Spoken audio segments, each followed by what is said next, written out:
Often criticized as being the automotive equivalent of a toaster, today I'm driving one of the best-selling cars in the world, the all-new 11th generation 2015 Toyota Corolla.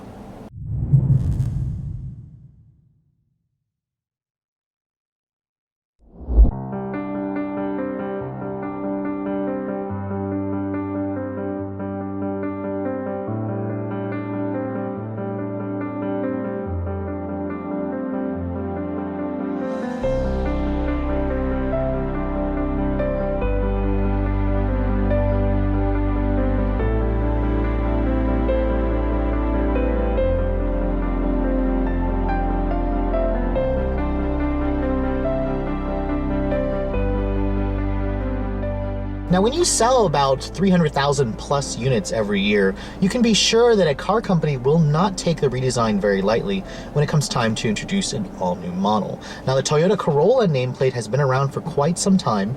The company first introduced the nameplate back in 1966, and this all-new model that I'm showing you guys is actually the 11th generation. Toyota just redesigned the Corolla for 2014. Now, the Corolla plays in a very hotly competitive segment, the compact car segment, going head-to-head with vehicles like the Honda Civic, the Ford Focus, the Hyundai Elantra, the Mazda 3. There are a lot of competitors in this segment, but the Corolla has consistently been one of the top sellers. It constantly switches place with the Honda Civic in terms of bestseller supremacy in the compact segment. However, the Corolla was first introduced or came out before the Honda Civic, and there are a lot of buyers in this class that are pretty loyal to either Honda or Toyota. So for this all-new 11th generation, Toyota looked to add a little bit more spice into the Corolla lineup. It's been often criticized as being just a bland transportation appliance that basically will just get you from point A to B. While that's certainly not a bad thing, it's one of the reasons why a lot of enthusiasts and journalists often criticize the Corolla for being a very boring vehicle. Now you can see in terms of the design of this all-new 11th generation, Toyota went with something a lot more bold. Now every year, every time the company redesigns a car like the Corolla, I've noticed they've pretty much used the same tagline as making the car look much more bold. I remember reading the advertising for the Corolla back when it was first redesigned back in 2003, where the car company basically said it just wants to have fun. Now with this all-new 11th generation, Toyota certainly added a little bit more spice into the design. The front end certainly looks a lot more aggressive, especially compared to the previous bland-looking 10th generation Corolla which ran from 2009 to 2013. One thing that's very notable about the Corolla is it comes standard with LED headlights. This is a segment first standard feature. They are basically just the low beam LED headlights that's standard across the board, even on the base L model. Now speaking of the trims, the Corolla is available in several trims. You can take your pick between the base L, the LE, the LE Eco, which is my particular tester, and then of course the S. There are different sub trims within those trims, such as Plus and Premium. That basically gets you a little bit more features if you guys want to make your Corolla a little bit nicer. Now, the rest of the design of the front, the Corolla S model is still basically the sporty looking Corolla, which gives you front and rear underbody spoilers. This Eco model is new for 2014. It basically rolls in a couple of aerodynamic tweaks here and there. It does have a different engine versus the other Corollas. I'll get into that later on in the test drive, but you can see coming along the sides of the Corolla. Toyota stretched the overall length of this car by a lot. The wheelbase is about 3 inches longer, while the overall length is almost 4 inches longer, and all of that space went into the rear seat, where the Corolla basically has just as much, if not more, legroom than a lot of mid-size competitors. Now, looking around the rear of the vehicle, it basically looks like a sedan. There's nothing really like aggressive looking in the overall silhouette of the Corolla. It doesn't have that swoopy coupe-like look that you might find on like a Mazda 3 or a Hyundai Elantra, and that could be a good thing. A lot of people basically just want a car that takes them from point A to B without much fuss, and the Corolla nameplate has been doing that for years. My LE Eco Plus model comes standard with these 16-inch aerodynamic wheels. You can get a 17-inch wheel with a lower profile tire if you guys go for the sportier S trim. Overall, I think the Corolla still basically looks like a Corolla. It certainly looks much more aggressive versus the previous generations. However, it still doesn't really wow me in terms of design. If you guys are looking for the most stylish compact car, I would probably suggest looking at the Mazda 3, Kia Forte, and Hyundai Elantra if you guys are looking for one of the more stylish entries in the class. Inside the cabin of the all-new Corolla, you can see Toyota's completely upgraded and changed the design, just like the exterior look. The interior certainly tries to look a little bit more modern, a little bit more upscale with some improved materials. My particular LE Eco Plus tester has these rather ugly looking orange brownish cloth seats. You can go for a leather or a vinyl premium leather, faux leather material if you guys go for the S trim. But overall, the cabin has a very nice, easy step in. It's a very easy car to get in and out of. It's an easy car basically to live with on an everyday basis. Now, shutting the door, it has a much more solid thunk when you shut the door. The old 10th generation Corolla had a very cheap feeling or hollow sounding door every time you basically shut it. Now, my tester does come standard with, or I'm sorry, it comes with Toyota's push button start. It's part of the convenience package that you have to order. So basically all you have to do is put your foot on the brake and then push the button here to start the engine. Now, this is the first time you can get push button start on a Corolla. The previous 10th generation model did not offer it on any trim. Now, you can see here, looking at the rest of this interior layout, it's certainly an interesting design. Toyota, I don't know what kind of look Toyota was going for, but the dash, what I'm noticing, is very high. So compared to competitors like the Honda Civic, for example, which kind of gives you a very long dash, but it's a little bit lower, the Corolla has somewhat of a high dash. It kind of forces shorter drivers to sit up a little bit higher, which is a good thing because the seat is height adjustable on the driver's side. Now, the materials in here have also gone a little bit more upmarket. The previous generation I criticized for having a really cheap interior, and Toyota's fixed that with this new one. You can see the upper portion of the dash is soft touch with this this stitching here. It's not real leather, it's kind of like a faux stitching, but it looks nice, it feels nice as well. This is also soft touch right here, so that surprised me. It was a nice surprise. It's good that Toyota is going with that upmarket feel. The door panels, however, are hard touch plastic on this upper portion here, and there's a really interesting material. There's a silver painted plastic there, and then some weird shiny brown trim that kind of accents the silver painted plastic, kind of tries to make this thing look a little bit more premium. There's a chrome door handle here. It's stitched right here with some cloth accents, which is padded. The window is automatic up down for the driver only. That's kind of expected in this class, so I'm not going to complain about that. I am surprised to say that the steering wheel is not leather wrapped. I really think that they should have put a leather wrapped steering wheel, especially when you have stitching here and then stitching here on the steering wheel. So it looks a little bit cheap that the steering wheel is not leather wrapped on this LE Eco model. The S model will give you that. Now, coming to the center stack here, this is basically Toyota's Entune infotainment display. It's a 6.1-inch touchscreen display. It comes standard on the LE models and up, so I would highly recommend skipping the base L model and going at least for the LE. The LE models and up will also give you a standard backup camera. That's not available on the L, but it's standard across the board. There's no distance markers. I'm sorry, there are distance markers, but there's no trajectory. Kind of expected. It's just basically a standard camera for this class. It's nice that Toyota gives that to you. Now, looking at the rest of the infotainment display, this is basically Toyota's Entune system. This is the home screen here, which will split between audio and navigation on the split screen. If you want to go to your audio function here, it'll show you your different sources. There's Bluetooth streaming audio, Bluetooth hands-free, XM, AM, FM. There's also a CD, USB, and aux as well. Going to your app buttons here, this is basically where you're going to go to get to the rest of the functions of this infotainment system. There's navigation on my particular tester. You can see here it's Toyota's basically standard navigation system. It's a decent nav, especially at this price point. It works well. The voice commands are a little bit crappy, but that's basically the case for the rest of the cars in the class. You can see here the map display is could use a little bit of a redo, but it gets the job done. It's nothing too special, kind of expected in this class. Now, looking at the rest of the apps, basically your phone sources there. This vehicle does have voice messaging, text to speak voice messaging, and it will read your text out loud for you. The Eco model has a special Eco setting here, which will show you, or Eco chart, which will show you how efficiently you're driving. It'll give you your range. Looking at the rest of this, you can see there's traffic, there's weather that tethers off of your phone, the 4G in your phone, and then of course maintenance. This is kind of a dumbed down version versus what I've showed you guys in maybe a Camry or a Sienna or even the Lexus products, but it's nice that Toyota gives you those features at this price point. Now, automatic climate control comes standard on the LE models and up. It's a single zone automatic climate control. Some of the competitors have moved to a dual zone, but nevertheless, it's nice that Toyota gives you that. Now, another reason to avoid the L model is the fact that you can still get this car with an archaic 4-speed automatic. All the other trims will have Toyota's CVT transmission. It's a new transmission this year, and it's a really good CVT. I mean, as far as CVT goes, CVT transmission goes, I'm not really a fan of the transmission in general, but it works well in the Corolla. You can see here there's a USB, an aux port, power outlet right there. You guys can go for a 6-speed manual if you want to go for the L, LE, or the S trim. So that's nice that Toyota makes that available.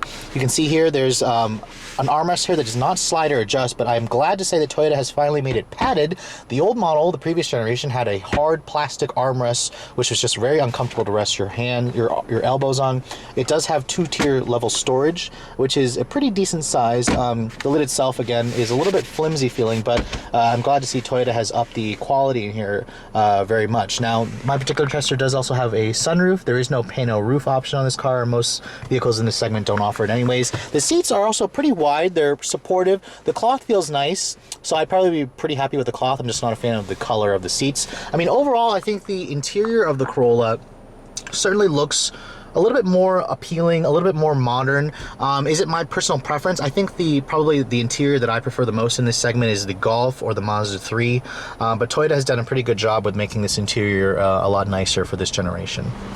So the back seat of the all-new Corolla is basically where this vehicle has its biggest strength. With that increase in wheelbase, Toyota has given you basically mid-size levels of rear seat space, and it's one of the reasons why a lot of families like the Corolla, because, I mean, check this out. Getting out in the back here, this is basically where I'd have the seat to drive. I have a ton of leg room. There's lots of foot space, lots of knee space. I can basically cross my legs back here and be pretty comfortable. So Toyota's done a really good job with the rear seat space in this car. Now, shutting the door panel materials are same hard touch plastic from the front. It is padded down here where your elbows are going to rest. Toyota, I noticed, only gives you one map pocket here.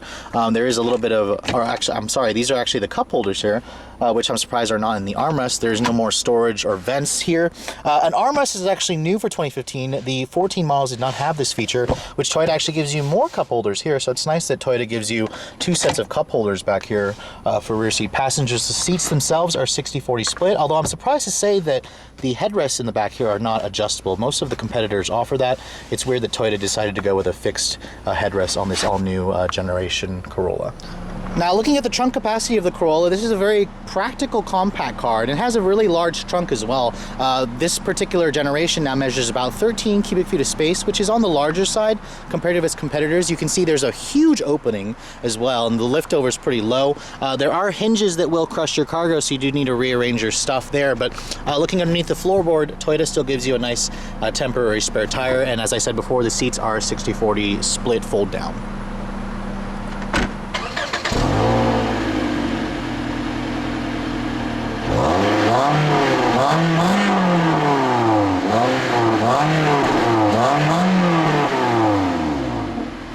Now, underneath the hood of the Corolla, this car has never really been exciting to drive in terms of what's going on underneath here. This doesn't really change for this all-new 11th generation.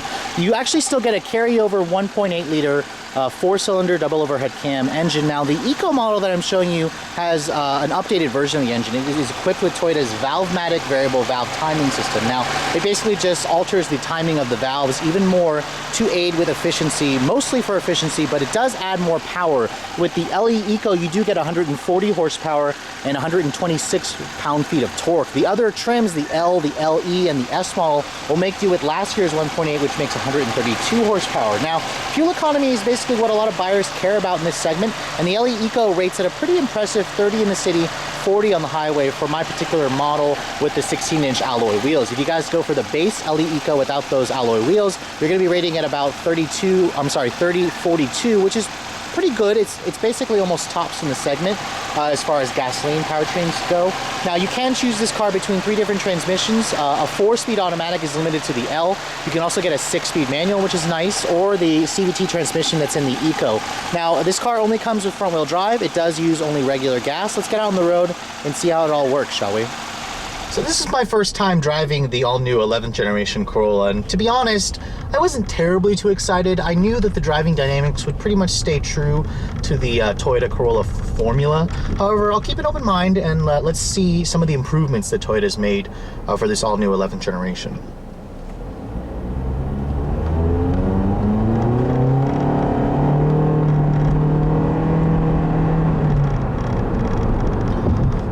Now, initially setting off, I'm pretty much noticing the fact that the Corolla feels a little bit more grown up. This kind of drives more like a Camry than the somewhat cheap feeling previous generation model. I especially like the CVT. As much as I hate CVTs, this is a big improvement over the old 4-speed automatic in the old Corolla. And as far as CVT transmission goes, this one here actually works decently well. It doesn't have so much lag, and it's not so rubber bandy like some of its competitors are.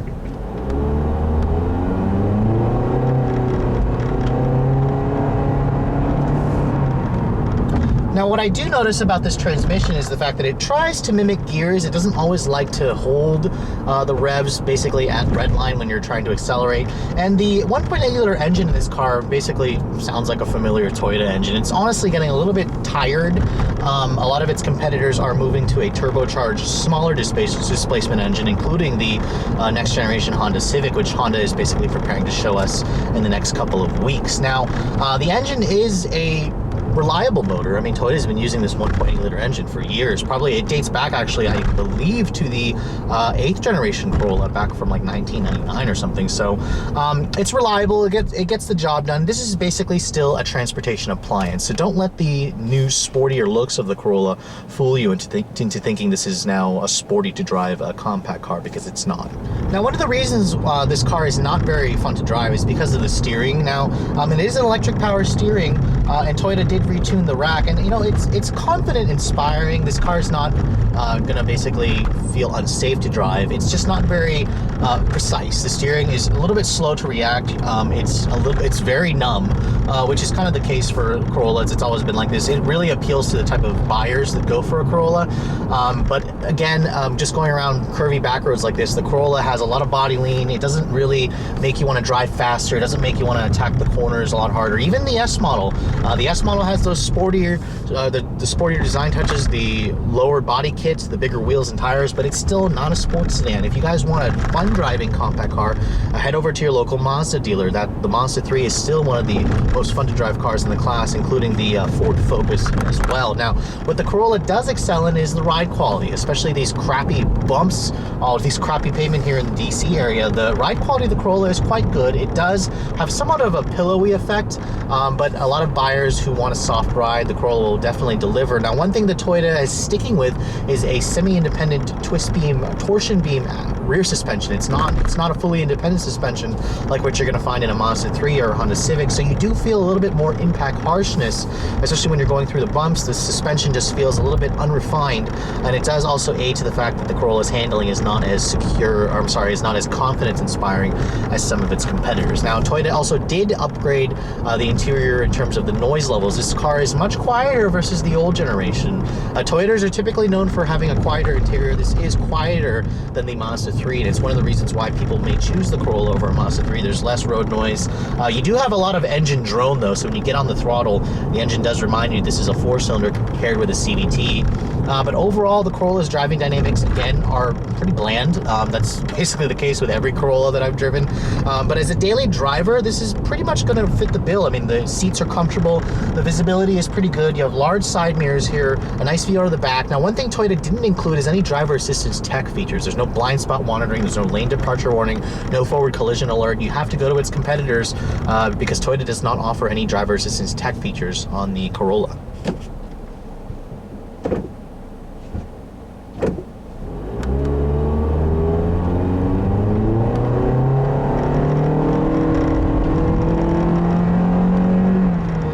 With your foot to the floor, the Corolla will basically get to 60 in about 9.5 seconds for the Eco model, especially with that CVT. It's a little bit slower than some of its competitors. The Mazda 3, for example, will be about 1.5 seconds quicker. This is basically in line with a Hyundai Elantra. A Honda Civic is basically the same, but that's not necessarily terrible. I mean, this is, again, a compact car. This is designed to get you from point A to B, so if you're just looking for that, the Corolla will certainly fit the bill, and it'll do so in a pretty inexpensive way. This car doesn't really use much fuel. It doesn't really cost that much. Now, regarding the the fuel economy for my particular tester here. Now, the Toyota's rated this car at 30/40, and you know, with my lead foot, I'm not really used to driving a car like this economically, especially with how little power it has. I've been averaging about 28 miles to the gallon in all city driving. Now, on the highway, I was able to eke it up above 40, so it does get very good gas mileage when you basically get out on the highway. This car is really going to excel. I mean, but honestly, it's still pretty cheap to run, and considering most of the compact cars I've driven get roughly the same, you know, high 20s or low 30s in the city and upper 40s or low to mid 40s up on the highway, the Corolla is now basically class competitive versus where the old model was getting pretty far behind.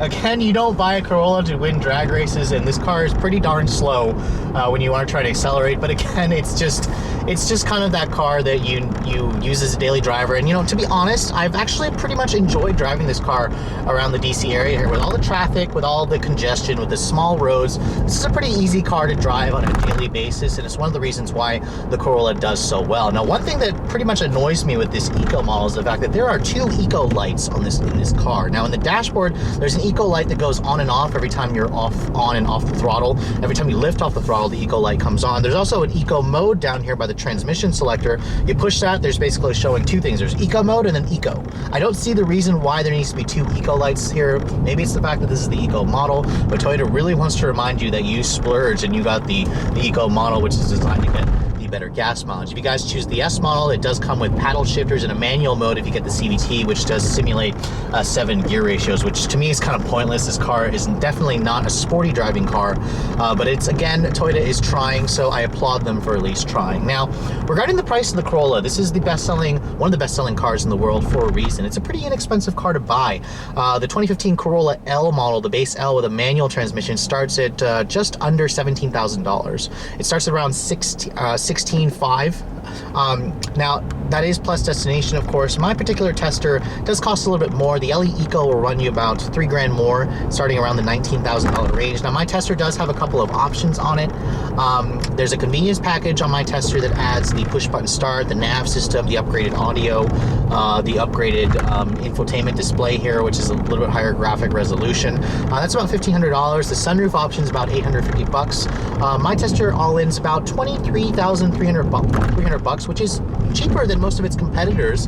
This is basically almost a fully loaded Corolla. If you guys go for the S model, you can't get like leather seats and heated seats, whereas this one only comes with the cloth. Now, if you compare that to a comparable like Honda Civic, for example, in EXL with Navi, that will run you about $1,000 more. And all of the Civic is about $1,000 more versus a Corolla, and those, of course, are the 2 models that people constantly cross-shop. So there are compact cars that are a lot more expensive. The Mazda 3 that I keep mentioning, for example, will top at almost $30,000 for a fully loaded model that has some driver assistance tech features. So those of you who don't care to have those features, you will save a lot of money by going without them. And it's one of the reasons why the Corolla remains a bestseller. It's priced right, it's efficient, it's comfortable to drive on an everyday basis. Just remember, this is still and always will be pretty much a transportation appliance, despite the fact that Toyota tries to make it look a little bit more interesting. But again, that's not necessarily a bad thing. So if you guys are in the market for a compact car, I would highly recommend looking at the Corolla